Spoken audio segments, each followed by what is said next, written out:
नमस्कार दोस्तों, मैं रंजित रंजन आप सभी का एक बार फिर से स्वागत करता हूं हमारे इस YouTube channel competitive study centre पर।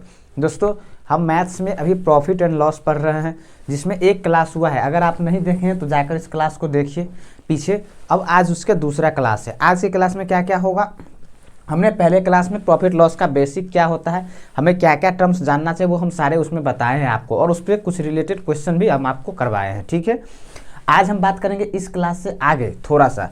आज की जो क्लास होगा उसमें क्या क्या होगा, आज की क्लास पूरे आधारित है किस पे, एसपी पे, कि अगर हमारा जो प्रॉफिट होगा वो अगर हम एसपी पे गणना करें, जैसे कोई व्यापारी है और वो अपने प्रॉफिट को जो इसके विक्रय मूल्य पे क्या कर रहा है, गणना कर रहा है कि हम विक्रय मूल्य पे इतने प्रतिशत का लाभ ले रहे हैं, तो फिर हम वहाँ पे विक्रय मूल्य कैसे निकालें, लाभ को कैसे उससे तुलना करें, कैसे क्रय मूल्य निकालें, उसका क्या होगा, है ना। हम आज इसी बात पे चर्चा करेंगे। ठीक है, तो आइए देखते हैं आज की क्लास का एक क्वेश्चन लेते हैं। पहला क्वेश्चन, उसके हिसाब से हम क्या करेंगे, उसी क्वेश्चन के हिसाब से हम आगे बढ़ेंगे और आपको समझाएंगे कि कैसे अगर विक्रय मूल्य पे कहेगा कोई लाभ निकालना तो कैसे। क्योंकि हमने कल की क्लास में क्या हुआ था कि हम क्रय मूल्य पे क्या करते हैं, लाभ निकालते हैं, लाभ क्रय मूल्य पे ही निकालेंगे। लेकिन जब हमें ये कह देगा स्पेशल कि हम विक्रय मूल्य पे निकाल रहे हैं, तो हमें वहाँ कैसे करते हैं, कैसे निकालते हैं, इस बात की चर्चा करेंगे। आइए देखते हैं, एक क्वेश्चन लेते हैं, उसके बाद फिर हम आगे बढ़ते हैं। देखिए पहला क्वेश्चन क्या है, कह रहा है कि एक दुकानदार किसी वस्तु को विक्रय मूल्य पर 9/1/9% का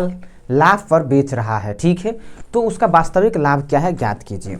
क्या कहा क्वेश्चन कि 9/1/11% के वो लाभ ले रहा है। ठीक है, देखते हैं कैसे बनेगा। इस क्वेश्चन को बनाइए थोड़ा सा। 9/1/11% का तो विक्रय मूल्य पे ले रहा है। तो कल हम आपको बताए थे कि अगर परसेंटेज का जो मान होगा, जैसे यहाँ पर हम लेते हैं कि 9/1/11% का मतलब क्या होगा, इसका फ्रैक्शन मान हमने आपको परसेंटेज में बताया था कि याद करना है ना। इसका होता है 1/11, यही होगा।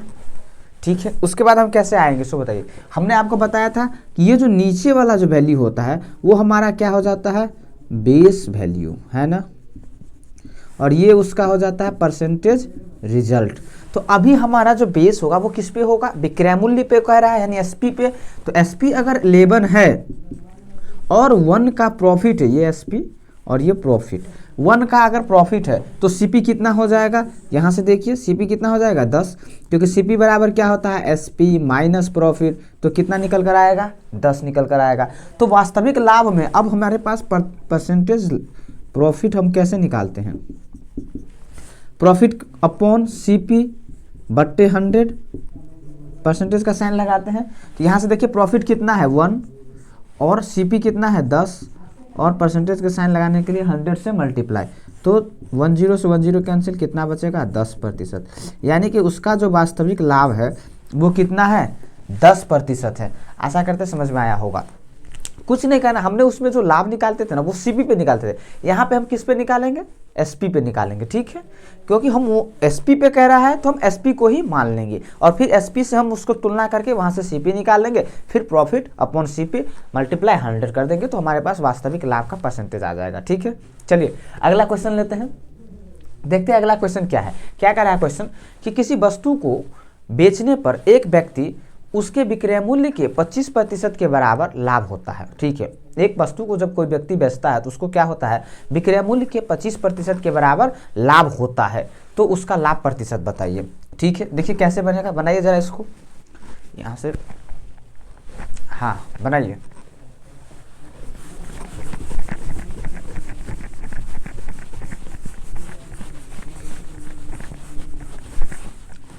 क्या कहा कि जब वस्तु को बेचा तो वो वस्तु पे जो विक्रय मूल्य है उसके बराबर, उसके 25% के बराबर लाभ है। ठीक है, देखिए तो हम मान लेंगे कि एसपी हमारा कितना है 100 है, तो प्रॉफिट कितना होगा, हमें पता है 100 क्यों मानते हैं, क्योंकि उस पर जो परसेंटेज होता है उतना ही आ जाता है। तो प्रॉफिट हमारा इसका 25% है, तो 25 हो जाएगा, है ना।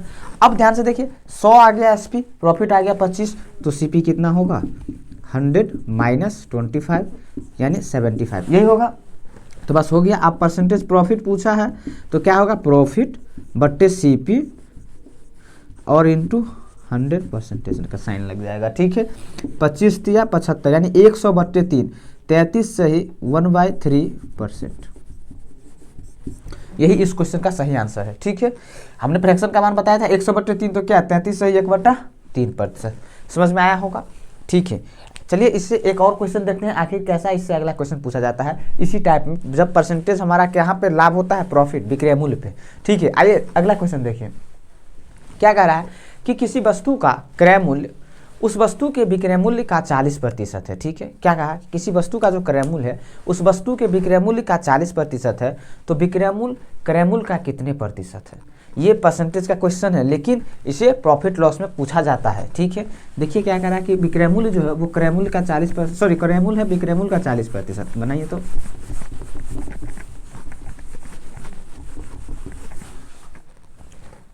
देखिए क्या कहा कि क्रय मूल्य है और विक्रय मूल्य है, यानी सीपी और एसपी की बात किया है।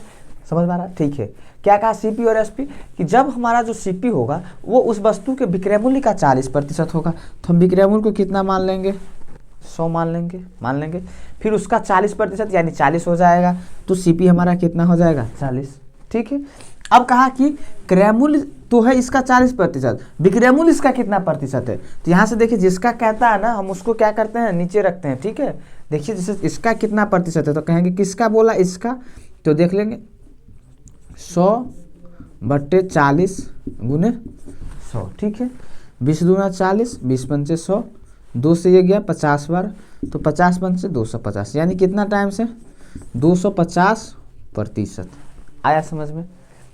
क्या कहा कि क्रय मूल्य विक्रय मूल्य का 40% है, तो विक्रय मूल्य क्रय मूल्य का कितने प्रतिशत है ना, मान लेंगे। नहीं तो एक ऐसे बना लेंगे जैसे 40 का x% होगा, तो ऐसे कर लेंगे तो भी क्या आ जाता कि 40 गुने x/100 बराबर 100, तो ये उधर जाके मल्टीप्लाई, तो x बराबर 100 गुने 100/40। यहाँ से भी देखिए 20 दूना 40, 20 पंचे 100, 2 से काटते तो 50, तो कितना आता 50 पंचे 250, 250% आंसर। दोनों तरीके हैं जिसमें से आपको x से बनाना है, x से बनाए इससे, लेकिन हमें पता है कि जिसका कहता है उसको हम नीचे रखते हैं, तो बस रख दिए 40 नीचे, ये 100 ऊपर आएगा, और ये 100 क्यों मल्टीप्लाई किया, क्योंकि परसेंटेज का साइन लगाना होता है। समझ गए। ठीक है, चलिए अगला क्वेश्चन लेते हैं। अगला क्वेश्चन क्या कह रहा है, देखिए ध्यान से कि यदि किसी वस्तु को विक्रय मूल्य पर 16 सही 2/3% के लाभ पर बेचा जाता है, यदि वस्तु का क्रय मूल्य क्रय मूल्य 500 रुपया है। क्या कह रहा है कि यदि किसी वस्तु को विक्रय मूल्य पर 16 सही 2/3% के लाभ पर बेचा जाता है और वस्तु का क्रय मूल्य 500 रुपया है, तो विक्रय मूल्य क्या होगा। ठीक है, निकालिए, देखिए क्या होगा, बन जाएगा अब ये क्वेश्चन। ठीक है दोस्तों, तो इस क्वेश्चन का आंसर आप हमें कमेंट बॉक्स में दीजिएगा कि क्या होगा। ठीक है।